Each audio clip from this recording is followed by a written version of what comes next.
Okay, so now we have created our first Unreal project. And if you have not gotten this far, we just went over that in the previous video, so you can watch and get caught up.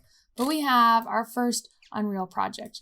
The first thing you are going to want to do is go ahead and hit Save Current. And what this does is it creates a level. And if you're not using starter content, this will create a brand new level. So if we go into Maps, we have this minimal default level. So I'm going to go ahead and make a new level and just plain old level. And I'm going to do Save Current. You'll notice the tab here is untitled. So if I do Save Current, I'm going to give this a name, my first level. I guess it's technically our second, but that's fine. And we'll hit save. And now our tab says my first level. And we can see my first level shows up right here. So if I go in here and let's bring in some props. Let's bring in, what's this, like a door and I don't know, this rock and this table, sure. That's all going to appear in my level.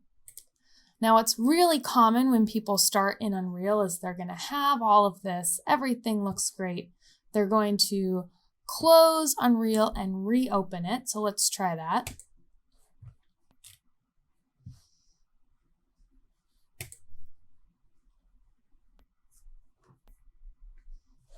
We're going to reopen our project.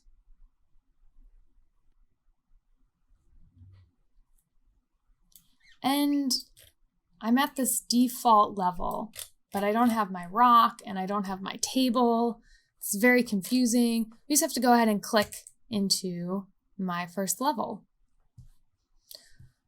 Other things to note in the software, on the right-hand side, we have the world outliner, and this is going to be a list of everything in your current level. So I have my table, and this is representing the sphere reflection. We'll get more into that later. Here's our floor, our door, etc. We also have the content browser. What's important about the content browser is this is a mirror image of your files on the computer. So everything in your content browser is also in here. So if I go into Document, Unreal Projects, Introduction, everything in my content folder is also here. So I have starter content, and all the folders that appear here are also right here. To move around in the scene, we can use the pinwheel on our mouse to zoom in and out. I can use the right button to look around, and I can use the left mouse to move laterally back and forth. If you're used to first-person shooter games, if you hold down the mouse button, you can use the AWSD keys. And if for some reason you're out in Never Never Land and you have no idea where you are, you can always select something in the world outliner and double click, and that will bring you back to whichever object you just double clicked on.